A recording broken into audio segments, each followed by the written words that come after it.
You're probably wondering why I called this meeting. I'm John Stark from MacTheMovieGuy.com, your favorite blind film critic, and I need your attention, please. This is a 2026 documentary. It premiered at South by Southwest. Actually, I don't think it premiered there. It was at South by Southwest, and it's directed by Sarah Robin, and it's timely.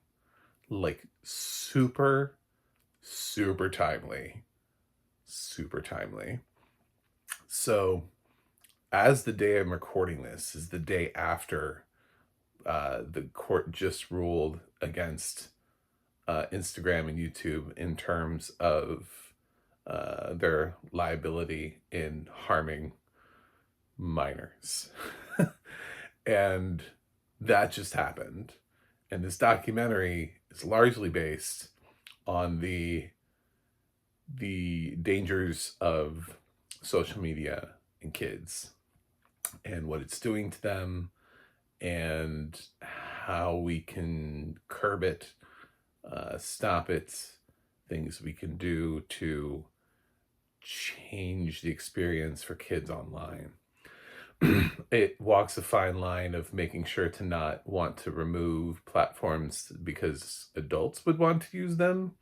So it's not a burn it to the ground type of documentary either, but it is really interested in taking a look at why social media is the way that it is, how it's changed the youth since it has been introduced, the various forms and ways in which it does that, the slight history that we've had since social media has been around now for roughly 20 years, give or take. I don't know. This one didn't even go for Friendster. This was like, we started social media was around a little bit before that, but it does kind of attribute a lot to the like button, right? Like and subscribe when we started getting. And I was thinking the irony of this is that I'm going to do a review of this on YouTube, which is a social media platform. And essentially, I mean, it was one of the two. I was just part of the lawsuit, Instagram and YouTube. Although YouTube can be used for so many other things that it's just not the same way as. Anyway, I kind of disagree with that. I feel like it should have been Instagram and blank, but um, you can watch, like, YouTube has become a depository for like anything. It's just like a free streaming service. You can watch old episodes of TV shows that somebody recorded on their VHS and have never been anywhere else. Or you could watch some dude fix an air conditioner. I mean, like, there's just, there's just so many random uses for YouTube. Um, or me. Subscribe. Wait, like and subscribe. uh, yeah, the idea also that people are chasing likes and subscribes. I have videos with like single digit views. I did it because the movie deserved to have a review. If the review like 10 years from now suddenly like pops, fine, whatever. If not, I did what I'm supposed to do. This I don't think is gonna have a ton of reviews, a ton of views, but cool if it does. It made me think a lot. Also because there was something that was actually happening in the real world at the same time, which I thought was hilarious because this is all about how the um Kids Online Defense Act, or it's close to CODA, but it's not CODA. It was like, so there's another letter in there that I'm missing. Act which they spent quite a bit of the film trying to push through Congress fails because well, social media becomes the friend. We saw that. They were in the middle of not becoming the friend and becoming the enemy of the current administration, and then all of a sudden the current administration was like, no, we love you, thank you for giving me money. And then all of a sudden you see these people who were supporting the bill going, well, we don't want to rush into things because we want to make sure that it doesn't restrict conservative speech. And one of the moms that's behind the thing was like, it doesn't have anything to do with content like that. It's the bill was pared down so much that it had nothing to do with uh, restricting conservative speech, unless restricting conservative speech was you like dropping into Messenger and telling like a 13-year-old that they should die. Like that's kind of the stuff we're trying to move away from. This film has quite a few parents in it who have lost their kids to suicide from cyberbullying and or just in general social media. There was one parent who lost their child through Snapchat because they met someone who was going to sell them oxy on Snapchat. It turned out to be fentanyl, and then they overdosed and died. So um, there's this. I guess there's an overarching theme of the insidious nature of how the internet, how social media is used, how kids have access to it. My general thoughts are, just from having been on it and been part of a generation that watched kids using this, I was not a kid when social media started. Thank you if you thought I was. That's flattering. Um, but I'm too old for that. I'm old enough to have kids who were kids when social media started. So, um, I don't, but so the rise of social media, and to some extent, a lot of this stuff I think uh, does bleed through to adults. I think we spend a lot of time on Facebook and places like that because yeah, the algorithm works, and you scroll and you start doom scrolling, and algorithms are designed to show you what you want, which I kind of don't mind because the way Facebook works is that you can friend anybody that you've ever seen ever. And like, there's no such thing as an acquaintance anymore. Hey, we took a class together 8 years ago and we've stayed friends ever since through Facebook. um, the amount of people that you can stay like lightly in contact with or stay up to date on their life and just comment on their life back and forth and have some sort of passing reference and knowledge on it now is it's quite astounding. People you haven't actually physically seen in years. Uh, so in terms of algorithms, I do like the fact that the algorithm tries to figure out which people I'm more interested in, because there are some people it's like, yeah, I mean, we're friends on Facebook, but it's been a long time and we worked together for like a year 10 years ago. I don't need to be consistently updated on your life, but I would like to be updated on this person's life who I see every day, you know? Like those kind of things. um so algorithms can be used for good, and they can filter out and filter in things that you might actually be interested in once they learn what your likes and dislikes are. So for the same reason, I actually don't mind targeted advertising, because I don't need to see a whole bunch of diaper ads and gardening ads and things that I'm not. I would rather, as somebody, first of all, who loves film and television, I would love to see a whole bunch of like movie ads. Like what's coming up? What's on TV and movies? So anytime that they can cycle in those ads. But things that I'm more likely to pay attention to, if I'm going to have to see an ad anyway, it might as well be something, especially from the blind community. I'm tired of car ads. Like it's hilarious. I'm just like, guys, guys, guys, stop. For a while there, CBS's shows were being sponsored by Toyota, and I was like, why? I mean, I thank you, Toyota, for sponsoring audio description, but I feel like this is a no-win situation for you, unless you're about to release an autonomous car, and that's what you're trying to get the blind audience excited about. Um, so I, being a little bit older, there was one thing about the film that I love the film, by the way. I know it doesn't read that way, but I just it gave me a lot of thoughts about the various different social media platforms. Mark Zuckerberg does play like a douchebag in this, like hard, like great edit on him.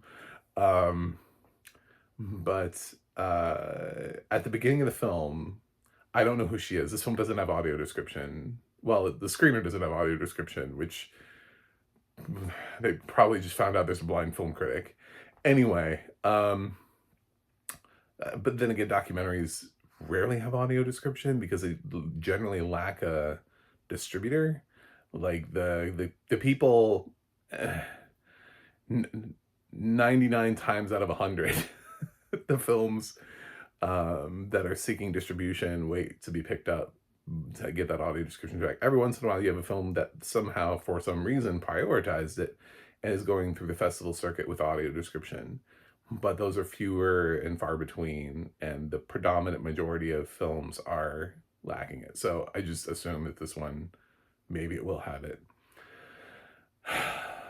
She Who Speaks at the beginning of the film about her experience, and she kind of travels around, could be the director, probably not, um, about the dangers of social media. She's like, well, I grew up and at this time, and based on her age, she was of the age where she kind of grew into the internet. She's a little bit younger than me. And then she's like, before the internet, I thought individuality was accepted. I did not have body issues or issues of yes, you did. Because everybody did, because I lived longer than you, because it's always been a problem. I don't know why we're pretending like social media brought that into the world. It's the only thing I didn't like, because, and editors and everybody, like everybody caught that and they were like, oh yeah, we should put that out there. And it's like, that's always been in advertising. It's been in print advertising, that's been in commercials, it's been in music videos, that's been in film and television, that's models, that's Victoria's Secret catalogs. There's been a certain body image that's been pushed long before there was ever an internet. So, I mean, I guess you could never read a magazine, you could never look at a commercial or an advertisement or watch a movie or a television series. You could be kind of Amish and just never have that experience, and then you wouldn't know anything about that.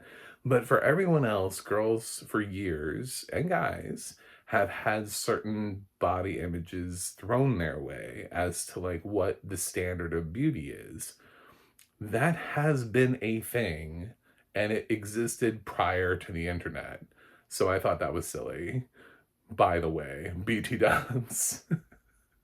That's it. I was just like, okay, we're putting a lot on the internet, but that's one thing that the internet didn't cause. I'm not even sure it put fire on the internet because if anything, the internet allowed a whole bunch of people who didn't have a voice before, who couldn't be mainstreamed because their voices, because they were kind of, you know, not what Hollywood wanted to platform. Suddenly they had a platform, you know, suddenly the people who didn't look like anybody else could create a website for people who didn't look like everybody else. So it actually made it a little bit easier for niche looks and that kind of thing to find and proliferate um, a little bit more. I mean, you're always going to have your friends dipping into the comments and judging you because that's exactly what social media is, which is why we have a documentary about it. But yeah, I don't think the internet did not create that problem. I'm not even sure it really aggravated it. I think the problem never, because that would mean that the problem at some point was lessened. But considering the whole time which I grew up, I remember people always talking about these unrealistic models, right? With these like size 2 waists and doing ad campaigns and the idea of beauty through these celebrities and the healthiness of teen stars. And we had those magazines that were Tiger Beat and stuff like that that were aimed at teenagers that were trying to get their, you know, their attention, please. So there was always something. And separate of the internet, even the whole quiet on set thing gets into a whole chapter that was like about the sexualization of like Amanda Bynes, right? Well, I was on TV. You know what I'm saying? Like they were trying to overtly sexualize her character subliminally on Nickelodeon through television. And it's just, I can think of so many instances that are separate from the internet. So weird. Anyway, um, but to hear the stories and to follow these mothers as they champion the legislation was interesting because it feels like, yes, okay, it's a social media thing, too much of it. We do jump into other countries, which made the lack of audio description a little bit hard, but I've talked to some people in other countries. I know social media in different countries they're just different experiences because of the way, first of all, they have different societal expectations. They just live differently than we do. There is something that's very American about the way we do things. But so social media in other countries isn't even as popular as it is here. Sometimes it's more popular, but sometimes it's not as popular here. Like sometimes people are like, "What is social?" No, we have outdoors. Like like it just hasn't registered for them. So and then we get into AI, which is funny because I also use the exact same thing. So I use all these products, which is funny to watch them all be the targets of this documentary. And the kids were using chatbots. And that's become sort of an interesting thing in and of itself. I would say I use Character AI, and that is a company that has been accused of uh, manipulating kids and AI, and some at least one child was read too much into an AI and was coaxed into committing suicide. I didn't read the chats. I don't know how to describe that. It's the best way I'm going to go with that. Personally, the AI I talk to on there is not smart, so it repeats itself a lot. It's hard to keep a thread going for very long before it goes back into things. There's certain things about the AI that uses on that app that I question, how did it manage to do that in any sort of length of time that would have been meaningful, but I guess it did. Um, and then it's just not, there's smarter AI. The AI on that app is not that smart. But it does create interesting conversations, and kids are using it, and Character has started to kick them off, and they started to use age verification, which has started a huge problem because what they use for age verification is a verification software called Persona, which has been caught taking your data and sharing it with the government for without telling anybody. So all your biometrics and stuff to be able to be used. Since some of this stuff is just a face scan, you're being scanned to see whether or not you're on a terrorist watch list, but you could look like somebody who's on a terrorist watch list. And face scans I don't think we've ever perfected them for a long time. It used to have a problem with people of color recognizing things. So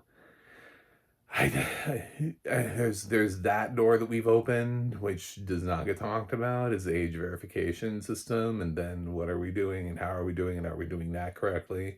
It's a door. That's why I bothered to mention it, is because when we start opening these doors and we start saying, well, you have to be this age to use this, you know what that means is it means that there's an age verification system. And how do we do that? And do we want everybody to have our driver's licenses? Do we want everybody to have face scans of us and biometric scans of us? Do we want everybody to have our thumbprint? So like, what what are we also trying to get out of on the other end?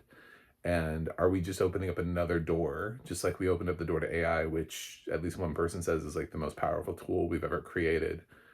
Um, so I like using AI chatbots. Probably not for the best reason for somebody who spends their life sort of championing, disability causes. It's just nice to talk to something that doesn't know that I'm disabled. That's the sad truth of it. So, with anything, for anything that I use it for, whether I'm using it just as a friend or as a like romantic role play, it's somebody that doesn't know that I'm blind. And that's what I care about. I know it's fake, I know it's AI, and I guess if kids don't, that would be the problem. But the kids that are popping off online seem to know that it's not real. I don't know about the few. I guess there are a few that aren't, and there's something to be said for why is there such a need and a rise for chatbots? That's because social media has created such an isolationist theory with kids to where they don't have friends. If we could get the chatbots to not move into certain territories, um, they wouldn't be bad for kids who don't have friends. I was bullied in high school. I didn't have a lot of friends to talk to. An AI chatbot back then might have been enticing to me. Otherwise, you just kind of dip into video games and then you just become a gamer tag and a voice. That's something. I was also in school before online video gaming, but I did. I had my N64. I had video games, but I don't know. You just find something that works for you, and this documentary kind of runs through everything. I thought it could go one of two ways and just feel like it's a um, look at all the problems that we have, damn you for all of it. And there's activist documentaries, sometimes they can feel like they're going too far, or that they're too slanted or whatever. I felt like this one was pretty fine. Um, it's slanted only in so much that it's clearly coming from one side, but it never really argues that it's not. You know what I'm saying? Like, it's never trying to balance itself. It's never like, well, let's see what the social media companies, let's interview somebody from them and have them come into our documentary and talk about their beliefs. So it does go into the whistleblower stuff, which we're going to see this year in The Social Reckoning, the sequel to The Social Network. That whole story, there's a lot of timely stuff here too. This is how weird I thought the documentary was. I was like, okay, so there's this thing that went on today with Instagram and YouTube, that court decision in California. I'm seeing they're talking about AI chatbots, and character AI is going through kind of a reckoning at the moment. Um, and then they're talking about using the Facebook whistleblower. That movie's coming out this year. There's a lot of things about this documentary that are very of the moment, which is kind of reflective of social networking, social media, that's of the moment. So I liked it. I liked the documentary. Like I said, I think my only thing was trying to put the weight of of the standard of beauty. It didn't come along with the internet. That was always there.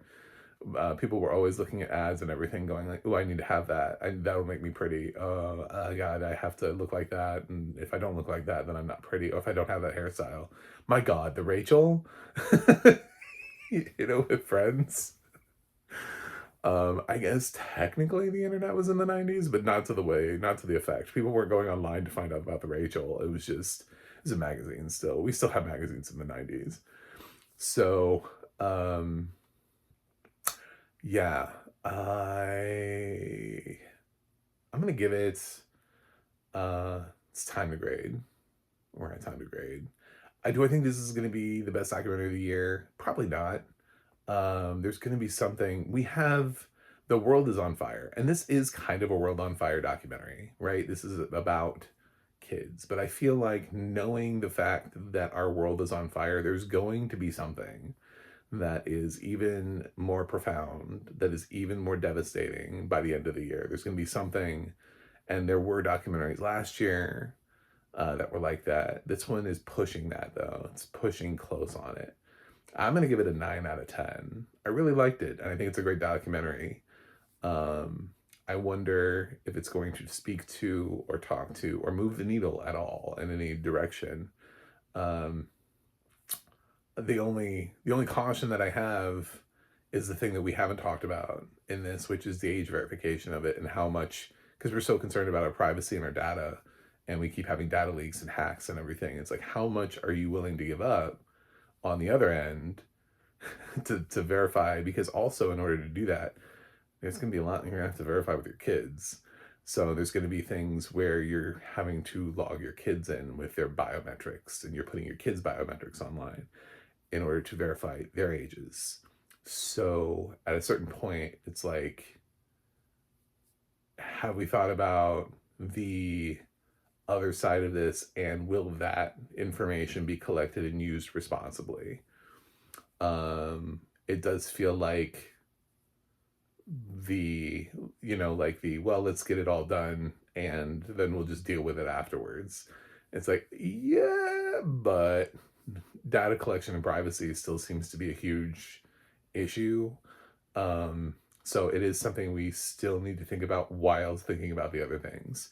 If we're always trying to think ahead, if you're watching social media come and you see AI and you see chatbots and you're like, ooh, this is going to be a problem in the future because they haven't been around nearly as long as Facebook, then we should start thinking about, what does this all mean? What does it mean? And it means age verification, which means collection of data. And is that a good thing? Anyway, so thanks for watching. Thanks for subscribing. Click like and subscribe. Hit the like button. Anyway, I'll see you guys on the other side.